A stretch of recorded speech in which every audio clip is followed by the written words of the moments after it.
With that if you want to financially be strengthened as a society, then it is imperative that women be equal partners. So it's obviously there's a lot of cushions and fallback already woven into the system. I would not term it as cushions. That necessities. That makes light of our achievement. Yes. Nothing is a cushion. We didn't have access. We have now equal access and we are doing better than men. That is how one should position it. Yes. No woman is getting a cushion. So how does, when you're talking of women-led development, when I meant cushion, I mean what is the fallback that she would need to be supported with, considering that the multiple roles that she will be continued to expected to play, and the policies and practices and social messaging that will be required to facilitate this transition and empathy and support? I think it's about creating access to opportunity. For instance, I cannot imagine why young girls were not allowed to study in Sainik schools. Now we have young girls studying in Sainik schools. We have women now in the Permanent Commission. We have women now who are launching our space programs to Mars or Chandrayaan. These are not women who just happen to be now contributing. These are women who are waiting for that opportunity at that high table. So I believe that when you talk about what is the social change, I mean, Tessie and 3 other scientists joined us recently at the G20 summit for women ministers in Gandhinagar. And the G20 partners were aghast. They thought that a prima donna in all scientific gear is going to walk in as the ISRO face. And suddenly, very quietly walked in, Tessie, and then Ritu walked in, and everybody else walked in, and they were like, these are the women who went and did this remarkable thing at Mars. We said yes. So I think there is this perception that if it is a female who's launching rockets, then she wouldn't be this 50-something lady in a sari. So I think those perceptions are now slowly changing, and I'm very happy. Because I've always said this, that modernity is a state of mind. It is not a dress code. Yes. And the fact that Indian women are doing well in science and innovation is something that makes me extremely glad. In fact, you would all be happy to know that the incidences of women now enrolling in PhD programs in our country has gone up by 99.5%. Wow. Fantastic. So coming back to Smriti Irani-ji, what is your core strength? Not core competency, core strength. Your one fallback. तो चलिए आगे बढ़ेंगे और इसी बीच राजधानी जयपुर से इस वक्त की बड़ी खबर मिल रही है, जहां पर राजस्थान विश्वविद्यालय में हंगामा होने की खबर आ रही है। छात्रों ने वाइस चांसलर का घेराव किया और इसी दौरान वीसी सचिवालय से वीसी राजीव जैन के बाहर निकलते ही छात्रों ने घेर लिया। रिजल्ट की गड़बड़ी सुधारने की छात्र लगातार मांग कर रहे हैं और ये छात्र लगातार ये भी मांग कर रहे थे कि कम से कम वीसी उनकी समस्याओं को सुने तो सही और जो छात्रों की समस्याएं हैं उनका समय पर निराकरण हो सके। और इसी को लेकर के राजस्थान विश्वविद्यालय में आज हंगामे की स्थिति देखने को मिली है। छात्र नेता अब सक्रिय नजर आ रहे हैं क्योंकि चुनाव आ रहे हैं और इसी बीच छात्र हितों के मुद्दों को लेकर के रोजाना प्रदर्शनों का सिलसिला राजस्थान विश्वविद्यालय और अन्य विश्वविद्यालयों में इस वक्त देखने को मिल रहा है। जयपुर से इस वक्त की सबसे बड़ी खबर है, जहां पर राजस्थान विश्वविद्यालय परिसर से हंगामे की जानकारी सामने आ रही है। छात्रों ने वाइस चांसलर का घेराव किया है। वीसी सचिवालय से जैसे ही वाइस चांसलर निकले इसी दौरान छात्रों ने उनका घेराव किया। अपनी समस्याएं बताई। ज्यादा जानकारी के साथ सहयोगी लवली वद्रा हमारे साथ फोन लाइन पर है। लवली, क्या स्थिति है इस वक्त और अपडेट क्या है राजस्थान विश्वविद्यालय से? यूनिवर्सिटी के अंदर जो वाइस चांसलर राजीव जैन, उन्होंने छात्रों को अपने कक्ष में बुलाया है। वहां पर बातचीत का जो सिलसिला है वो चल रहा है। पूरे मामले की जानकारी जो है वो ली जा रही है कि आखिरकार किस तरीके से लॉ कॉलेज का रिजल्ट जो है वो उसमें गड़बड़ी की गई है। तमाम पहलुओं की जांच जो है वो कराने की बात राज्यपाल ये कहा गया कुलपति की ओर से, और छात्र राजभवन को शिकायत करने की बात कह रहे हैं कि अगर उनकी सुनवाई नहीं हुई तो वो राज्यपाल को इस पूरे मसले की शिकायत करेंगे। लेकिन बड़ी बात यह कि रिजल्ट में गड़बड़ी की शिकायत आम हो गई यूनिवर्सिटी के अंदर। ये कह सकते हैं कि शैक्षणिक कार्य के अलावा बाकी सब कामों पर यहाँ फोकस किया जा रहा है, लेकिन छात्र जो है वो खासे परेशान जो है वो नजर आ रहे हैं। और ये कहा जा सकता है कि लगातार राजस्थान यूनिवर्सिटी के अंदर जो है वो हंगामे जो है वो हो रहे हैं, जिसके चलते टकराव जो है छात्रों के बीच में और टीचर के बीच में वो लग रहा है। जी बिल्कुल लवली, बने रहिए हमारे साथ। अगली खबर पर भी मैं आपके पास आऊंगा अपडेट को लेकर के। और इसी बीच राजधानी जयपुर से एक और बड़ी खबर है, जहां पर कर्मचारी महासंघ की आक्रोश रैली को लेकर के सबसे बड़ी अपडेट हम आपको बता दें। प्रदेश के कर्मचारियों की ओर से सिविल लाइन कूच किया गया। कर्मचारियों को सिविल लाइन से वार्ता का न्योता भी आया है, लेकिन लगातार कर्मचारी यहां पर सिविल लाइन्स की तरफ आगे बढ़ने की कोशिश कर रहे थे। पुलिस ने उनको रोका। सहयोगी लवली हमारे साथ लगातार मौजूद है और अब एक प्रतिनिधि मंडल है 13 लोगों का, वो सीएमआर जा रहा है। क्या जानकारी है लवली कर्मचारियों के इस आक्रोश को लेकर के, कर्मचारी महासंघ के इस प्रदर्शन पर?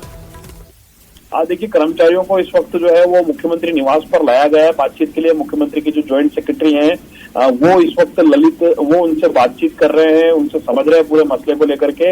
और कर्मचारियों का जो प्रदर्शन था, इसमें राज्य भर से सैकड़ों की तादाद में, बड़ी तादाद में कर्मचारी जो थे वो यहाँ पर पहुंचे थे। और प्रदर्शन के दौरान उन्होंने कई मांगे जो थी वो रखी। 17 सूत्रीय मांग पत्र है, जिन मांगों को लेकर के तमाम जो कर्मचारी वो प्रदर्शन कर रहे हैं। इनका कहना है कि लंबे समय से हम मांग रख रहे हैं, सरकार के समक्ष वार्ताएं हो रही है, लेकिन कोई नतीजा नहीं निकल रहा, जिसके चलते उन्होंने आज परेशान होकर के राजस्थान की राजधानी का रुख किया है। यहाँ पर शहीद स्मारक से वो रैली निकालना चाहते थे सिविल लाइन्स की ओर, लेकिन रैली को शहीद स्मारक पर ही रोक दिया गया। उसके बाद में 5 सदस्यीय प्रतिनिधि मंडल जो है वो मुख्यमंत्री निवास पर बातचीत के लिए अधिकारियों के साथ में बातचीत कर रहा है। लेकिन तमाम कर्मचारी इस बात पर अड़े हुए हैं कि उनकी मुलाकात मुख्यमंत्री से कराई जाए और मुख्यमंत्री से वो चाहते हैं इस पूरे मसले में कोई ठोस आश्वासन उन्हें मिले, उनकी समस्याओं का निदान जो है वो किया जाए। जिस मांग को लेकर के कर्मचारी यहाँ पर लगातार प्रदर्शन का जो दौर है, धरना जरूर यहाँ पर लगातार चल रहा है, और लेकिन जो बाकी का प्रतिनिधि मंडल है उसे मुख्यमंत्री निवास पर बातचीत के लिए भेजा गया है। जी, ये मांगे क्या है लवली, इन कर्मचारियों की महत्वपूर्ण मांगे क्या हैं जिनको लेकर के आज कर्मचारी जो है यहाँ आक्रोशित दिखाई दिए, प्रदर्शन को मजबूर हुए?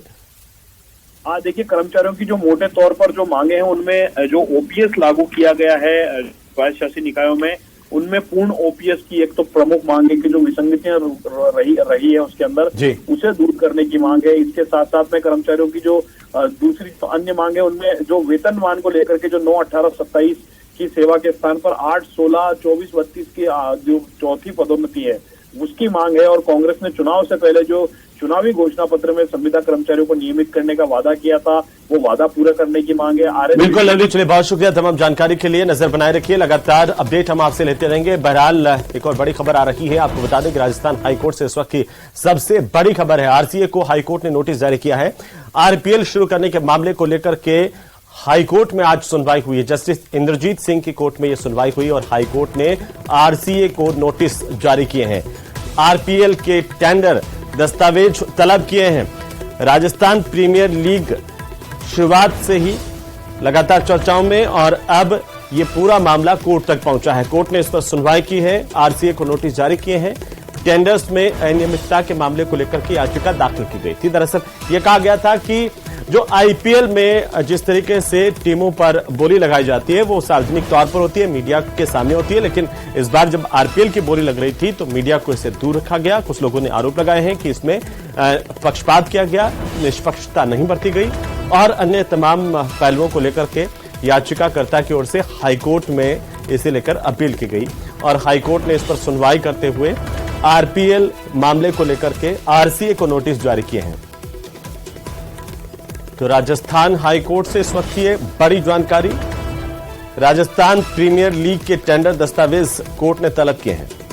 ज्यादा जानकारी के साथ सहयोगी राकेश शर्मा हमारे साथ जुड़ चुके हैं। राकेश, क्या है पूरा मामला और क्या अपडेट है हाईकोर्ट से? बिल्कुल, देखिए, जो राजस्थान क्रिकेट एसोसिएशन द्वारा राजस्थान प्रीमियम लीग का आयोजन किया जा रहा है, जिस तरीके से आईपीएल बना है उसी तरीके से आरसीए द्वारा आरपीएल बना करके नई क्रिकेट प्रतियोगिता शुरू की जा रही थी। इसमें अलग अलग जिलों की जो है टीमों की घोषणा होनी थी। इसमें आर नील एक कंपनी है, उसने भी इसकी टेंडर प्रक्रिया में पार्टिसिपेट किया था और कुछ जिलों की टीमों के लिए इन्होंने आवेदन किया था, लेकिन जो आरसीए ने उनकी अपील जो है वो खारिज कर दी थी। इस मामले को लेकर के जो आर्निल क्राफ्ट कंपनी है, ये हाईकोर्ट में इन्होंने याचिका लगाई थी, उस पर आज सुनवाई हुई है। हाईकोर्ट ने आरसीए को नोटिस जारी किए हैं। साथ ही जो आर्निल कंपनी है, जैसे उसने आरोप लगाए हैं कि जो टेंडर प्रक्रिया है उसमें अनियमितताएं बरती गई हैं और नियमों को दरकिनार किया गया है, तो हाईकोर्ट ने आरसीए से दस्तावेज तलब किए हैं, फाइल तलब की है। अगली सुनवाई कब होगी राकेश? अगली सुनवाई जल्द हाईकोर्ट तारीख देगा। पहले आरसी को नोटिस बिल्कुल, चलिए बहुत शुक्रिया तमाम जानकारी के लिए। नजर बनाए रखिए, अपडेट हम आपसे लेते रहेंगे। बहरहाल आगे बढ़ेंगे। कांग्रेस ने आज पॉलिटिकल अफेयर्स कमेटी की पहली बैठक में विधानसभा चुनाव को लेकर के विस्तार से चर्चा की है। इस बैठक से यह सामने आया कि कांग्रेस इस बार विधानसभा चुनाव के लिए जल्द टिकट बांटने की तैयारी में है। टिकट जल्दी बांटने के साथ ही कांग्रेस इस बार चुनाव प्रचार और चुनाव अभियान भी जल्द शुरू करेगी। कांग्रेस के राष्ट्रीय संगठन महासचिव केसी वेणुगोपाल और चुनाव के लिए सीनियर ऑब्जर्वर मधुसूदन मिस्त्री ने हाईकमान का मैसेज नेताओं को दे दिया है।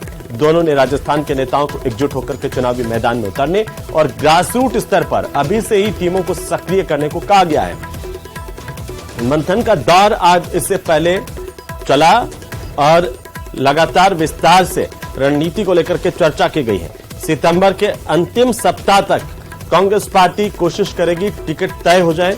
मिशन 156 को लेकर के प्रतिबद्धता मुख्यमंत्री अशोक गहलोत ने एक बार फिर से दोहराई है।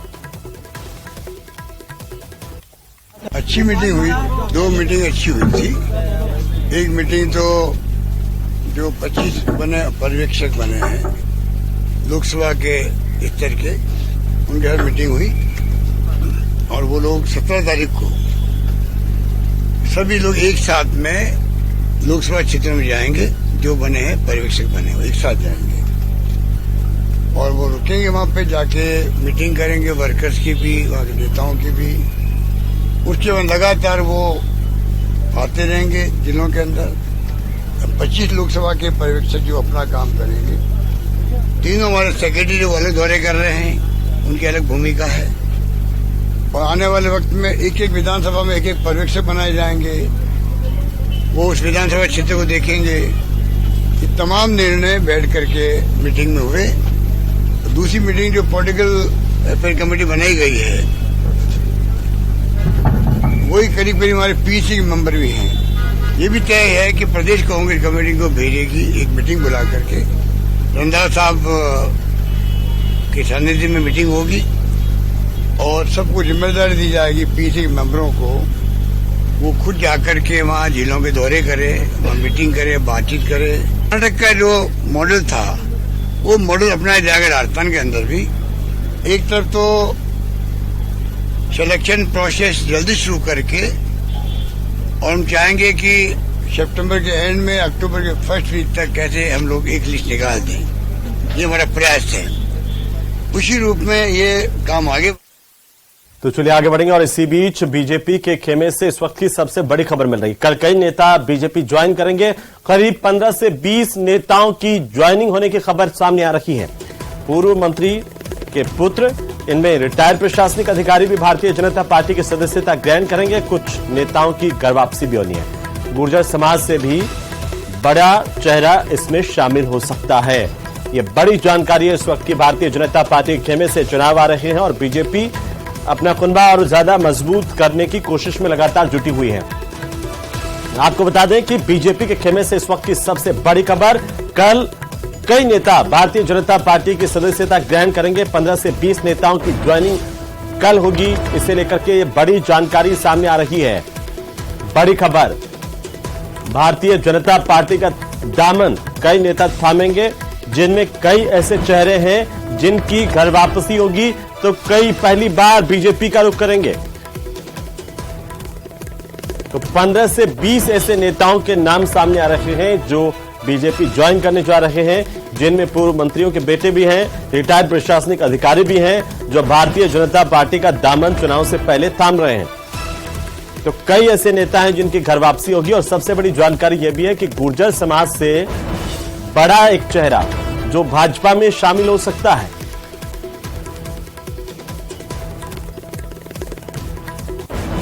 तो करीब 15 से 20 नेताओं की जानकारी इस वक्त मिल रही है जो भारतीय जनता पार्टी का दामन थामेंगे, बीजेपी ज्वाइन करने जा रहे हैं। और कल इन नेताओं को प्रदेश मुख्यालय में बाकायदा विधिवत तौर पर भारतीय जनता पार्टी ज्वाइन करवाई जाएगी। ज्यादा जानकारी के साथ सहयोगी सौरभ गृहस्थी हमारे साथ जुड़ चुके हैं। सौरभ, क्या अपडेट है? भाजपा कल कई नेता ज्वाइन करने जा रहे हैं। जी बिल्कुल, देखिए चुनाव से पहले बीजेपी ने कई नेताओं को अपने पार्टी में शामिल कर एक मैसेज देने की कोशिश जो है वो कर रही है। और उसी कड़ी में कल जो है वो बताया जा रहा है कि 15 से 20 नेता जो है वो पार्टी में शामिल हो सकते हैं। इसमें एक पूर्व मंत्री के पुत्र के भी शामिल होने की बात जो है वो सामने आ रही है। इसके अलावा इस पार्टी ज्वाइन करने वालों में कुछ रिटायर्ड प्रशासनिक अधिकारी भी जो है वो शामिल हो सकते हैं। इसके अलावा कुछ नेताओं की घर वापसी होगी, जो पुराने कार्यकर्ता है, संभवतः जो पिछले चुनाव में बागी होकर चुनाव लड़े, ऐसे नेताओं की भी घर वापसी जो है वो हो सकती है। आज रात को प्रदेश प्रभारी अरुण सिंह जो है वो जयपुर पहुंच रहे हैं और कल संभवतः सुबह 11 बजे एक कार्यक्रम कर जो है वो पार्टी जो है ज्वाइनिंग होगी। बीजेपी के तमाम बड़े नेता जो है वो मौजूद रहेंगे। लेकिन सबसे खास बात ये भी बताया जा रहा है कि गुर्जर समाज का कोई चेहरा जो है वो बड़ा चेहरा कल पार्टी जो है वो ज्वाइन कर सकता है। हालांकि अभी तक किसी प्रकार का नाम जो है सामने नहीं आया। कुछ देर बाद स्थिति और ज्यादा स्पष्ट जो है वो होगी। लेकिन अभी बताया जा रहा है कि गुर्जर समाज का नेता जो है वो पार्टी ज्वाइन कर सकता है और बड़ी संख्या में इस दौरान गुर्जर समाज के लोग भी जो है वो मौजूद रहेंगे। सौरभ, बहुत शुक्रिया तमाम जानकारी के लिए। नजर बनाए रखिए। चलिए आगे बढ़ेंगे। कांग्रेस के चुनावी मंथन पर करौली धौलपुर के सांसद मनोज राजौरिया ने निशाना साधा है। सांसद राजौरिया ने कहा कि विधानसभा चुनाव जीतने के लिए कांग्रेस कितने भी जतन कर लें, लेकिन जनता ने बीजेपी को जिताने का मन बना लिया है। क्या कुछ कहा वो सुनिए। इस वक्त मेरे साथ बातचीत के लिए मौजूद हैं करौली धौलपुर से बीजेपी के सांसद मनोज राजौरिया। मनोज राजौरिया साहब, कांग्रेस पार्टी चुनाव की तैयारियों में जुट गई है। आज महत्वपूर्ण बैठक की जा रही है जयपुर में। क्या लगता है कांग्रेस पार्टी का जो पिछले 4.5 साल तक जो मनमुटाव था वो अब शांत हो गया और कांग्रेस सरकार रिपीट कर पाएगी? देखिए, एक चीज तो निश्चित है कि कांग्रेस कितने ही यत्न और प्रयत्न कर ले, सरकार तो भारतीय जनता पार्टी की ही आने वाली है। तो इसलिए तैयारियां वो कर ले या कुछ भी कर लें, जो स्थिति राजस्थान की पिछले 4.5 साल में वहां की जनता ने दुख भोगे हैं, भ्रष्टाचार का जो दर्द सहन किया है, महिलाओं पे अत्याचार का जो दर्द सहन किया है, दलितों पे अत्याचार जो उन्होंने किए हैं। तो वहीं भारतीय जनता पार्टी के प्रदेश महामंत्री और बीजेपी संभाग प्रभारी भजनलाल शर्मा दौसा पहुंचे और इस दौरान उन्होंने दौसा में भाजपा कार्यकर्ताओं की बैठक ली है। वहीं इस बैठक के दौरान उन्होंने बूथ स्तर पर आयोजित होने वाले कार्यक्रमों को लेकर के पदाधिकारियों और कार्यकर्ताओं को दिशा निर्देश जारी किए हैं। आगामी दिनों में बूथ विजय संकल्प यात्रा और तिरंगा यात्रा जैसे अनेक कार्यक्रमों में बढ़ चढ़कर भाग लेने के निर्देश दिए हैं। इस दौरान बीजेपी प्रदेश महामंत्री मदनलाल शर्मा ने कांग्रेस सरकार पर जोरदार हमला बोला और कहा कि राजस्थान में कांग्रेस पूरी तरह विफल है।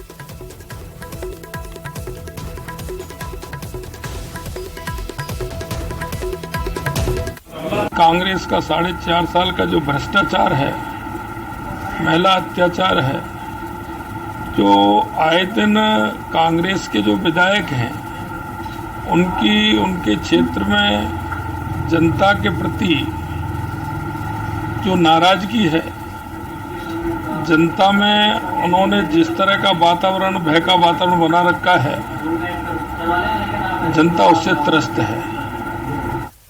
तो चलिए आगे बढ़ेंगे और इसी बीच बीकानेर से बड़ी खबर, युवक की चाकू से हत्या मामले को लेकर के बड़ी अपडेट इस वक्त सामने आ रही है, जहां पर मृतक के परिजन मोर्चरी के बाहर धरने पर बैठे हैं। पुलिस प्रशासन के खिलाफ जोरदार नारेबाजी की जा रही है। तस्वीरें आपकी टीवी स्क्रीन पर है। आरोपियों की गिरफ्तारी की मांग पर परिजन अड़े हुए हैं। कल मामूली कहासुनी में ही इस युवक की हत्या कर दी गई थी और इसी को लेकर के लगातार आक्रोश पनपा है। सीसीटीवी फुटेज सामने आए हैं। जयनारायण व्यास थाना इलाके की घटना बताई जा रही है, जिसे लेकर के अब परिजन लगातार प्रदर्शन कर रहे हैं। देखिए तस्वीरों में आप देख सकते हैं किस तरीके से ये हत्या यहां पर की गई, जिसके सीसीटीवी फुटेज सामने आए हैं। हत्या की इस वारदात को लेकर के परिजनों में आक्रोश है। जल्द से जल्द हत्यारों को गिरफ्तार करने की मांग की जा रही है। परिजन मोर्चरी के बाहर लगातार नारेबाजी कर रहे हैं, प्रदर्शन कर रहे हैं। तो वहीं प्रतापगढ़ में 7 दिन पहले हुई लूट और मारपीट की घटना के मामले को लेकर के कोतवाली थाना पुलिस की ओर से वारदात के मास्टरमाइंड को गिरफ्तार किया गया। इस पर जिले में 12 से ज्यादा संगीन आपराधिक मामले दर्ज हैं।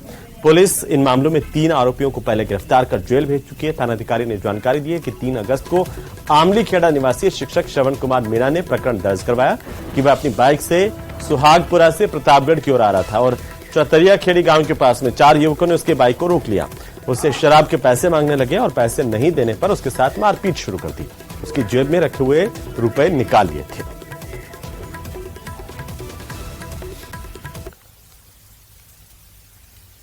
तो वहीं कोटा के आकाशवाणी कॉलोनी में मकान के बाहर रखे स्टील के कैटरिंग के सामान की चोरी की लाइव तस्वीरें सामने आई हैं। चोरी की घटना मकान में लगे सीसीटीवी कैमरे में रिकॉर्ड हुई है, जिसमें 2 बदमाश चोरी करते हुए नजर आ रहे हैं। पीड़ित की बाइक सवार 2 बदमाश आए और उनके घर के बाहर रखे स्टील कैटरिंग के आइटम को चुरा करके ले गए। पीड़ितों ने कहा करीब 60 से 70 हजार रुपए के आइटम चोरी किए गए। वारदात 6 अगस्त की है, लेकिन फिलहाल इस मामले में चोरों का सुराग नहीं लग पाया है। तस्वीरें जो सामने आई वो तस्वीरें बताती है कि कैसे यहां पर चोरों ने ये स्टील कैटरिंग का सामान चोरी किया।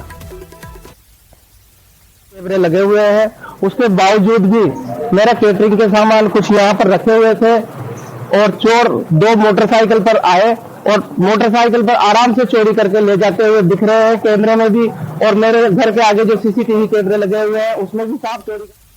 तो वहीं भारत पाकिस्तान सीमा पर इन दिनों बीएसएफ का हाई अलर्ट है। आजादी के अमृत महोत्सव के चलते सीमा पार से नापाक हरकत, घुसपैठ या तस्करी न हो, इसे लेकर के शुक्रवार से ऑपरेशन अलर्ट शुरू किया गया है। यह ऑपरेशन 17 अगस्त तक चलेगा। ऑपरेशन के तहत भारत पाकिस्तान की अंतर्राष्ट्रीय सीमा पर तारबंदी के करीब भारत के जवानों की चौकसी बढ़ा दी गई है। बीएसएफ के तमाम अधिकारी और जवान तारबंदी के पास 24 घंटे चौकसी बरत रहे हैं। राजस्थान बीएसएफ फ्रंटियर के आईजी पुनीत रस्तोगी ने यह जानकारी न्यूज 18 राजस्थान को दी है कि ऑपरेशन अलर्ट 15 अगस्त तक को लेकर के चलाया गया है और इन खास दिनों में सीमा पार से घुसपैठ की आशंका काफी बढ़ती है। किसी भी नापाक हरकत पर नजर बनाए रखने, उसे रोकने को लेकर के बीएसएफ सीमाओं पर मुस्तैद हो जाती है। 15 अगस्त वगैरह में अलर्ट कुछ ज्यादा रहता है, लेकिन इसमें कोई ऐसा नया नहीं है। जो भी चुनौतियां हैं बॉर्डर की, उसका मुकाबला करने के लिए बीएसएफ हमेशा तैयार। ये दिया जाता है, जो इंटेलिजेंस सेटअप है उसको गियर अप किया जाता है और इसमें जो नफरी है वो भी इसमें बढ़ाई जाती है और जो सीनियर ऑफिसर्स हैं उनका विजिट को भी बढ़ाया जाता है, जिससे बॉर्डर की निगरानी और इफेक्टिव तरीके से की। तो चलिए आगे बढ़ेंगे और इसी बीच झालावाड़ से बड़ी खबर मिल रही है। स्कूली बच्चे फूड पॉइजनिंग का शिकार हुए हैं। स्कूल में पोषाहार खाने के बाद उन्हें घबराहट और बेचैनी की शिकायत हुई और बच्चों ने यह जानकारी दी है कि पोषाहार की दाल में छिपकली गिरी हुई थी। करीब 2 दर्जन बच्चों को डग अस्पताल में भर्ती करवाया गया। प्राथमिक क्लास के बाद सभी बच्चों की हालत में अभी सुधार है। पोषाहार में स्कूली बच्चों ने दाल रोटी खाई थी और इसके बाद ही उन्हें बेचैनी की शिकायत हुई। इसके बाद उन्हें अस्पताल ले जाया गया, उनका स्वास्थ्य चेकअप करवाया गया है।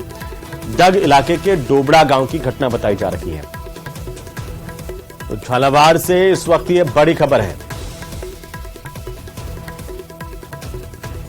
और अब बात करेंगे कोटा की, जहां पर यूपी से इंजीनियर बनने का सपना लेकर कोटा आए एक और कोचिंग छात्र ने अपने ही हॉस्टल के कमरे में फांसी का फंदा लगा लिया और मौत को गले लगा लिया। मृतक मनीष प्रजापति उत्तर प्रदेश के आजमगढ़ का निवासी था। कोटा के महावीर नगर इलाके में रहकर के जेईई की तैयारी कर रहा था। छात्र के पिता बेटे से मिलने के लिए एक दिन पहले ही कोटा आए थे और वे कोटा से अपने गांव जाने के लिए निकले थे कि रास्ते में बेटे को फोन किया तो उसने फोन नहीं उठाया। पिता ने हॉस्टल के केयरटेकर को फोन करके बताया कि मनीष फोन नहीं उठा रहा और फिर जब हॉस्टल के संचालक ने कमरे की खिड़की से अंदर देखा तो छात्र फंदे से लटका हुआ मिला था। इसके बाद इसकी सूचना पुलिस को दी गई। कोटा में पिछले 1 सप्ताह में कोचिंग स्टूडेंट की सुसाइड के 3 मामले सामने आ चुके हैं।